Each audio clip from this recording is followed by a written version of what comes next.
Hello, my name is Brianna, and I'm actually currently transferring over to SDSU, San Diego State University, this fall, and I'm very excited for it. I think seeing my peers that are within the STARS college program, that motivated me to like, okay, if they could do this, I could also do this, because I know majority of them are first-gen students. So seeing that is like, okay, now I'm next. My turn to like go from like CC, a community college, to a Cal State, which is a 4-year now.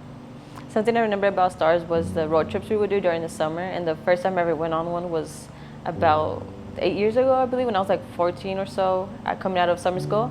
And it was my first time being away from home and just doing like all these activities, like my first time on a water tubing, my first time out of state, first time on a road trip. So it was a lot of firsts for me. Someone who has made a difference to me is Amy, because she's been there for me since day one, since the day I met her, which I believe was either my junior or senior year of high school, which is when I met her. And just ever since then, she's always been like pushing me to go harder, do all these resources and all these activities, and just been there for me, supporting me a little bit more than my family supports me, which I appreciate a lot. For anyone who doesn't know about STARS, I would want them to know about that we're like a community, a family that helps each other. Like STARS has this wellness program which helps give food to families who aren't able to like get food because of the pandemic.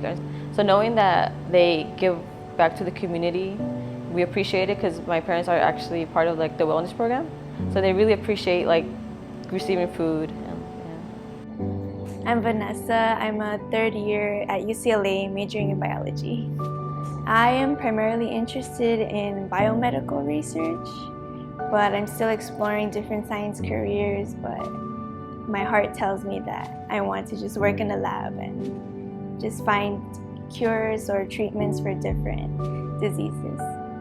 The most challenging thing I faced being a first-generation student has been imposter syndrome. I definitely still struggle with it, but it was much worse in my first year because I just felt behind everyone else, and I sold myself short in a lot of things, so I wouldn't apply to research positions, or just in general in my classes, like I wouldn't speak up because I didn't feel like I was smart enough to be there. But little by little, I'm overcoming that challenge.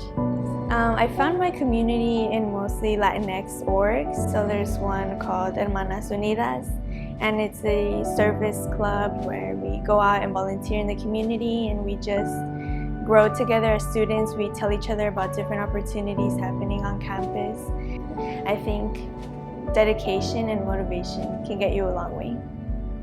I would tell other first-generation students to reach out for help. I think sometimes we feel like we have to be independent, and we were raised that way, to just kind of go after things and do it all on our own, but I think it's okay to ask for help and find mentors is the most important part.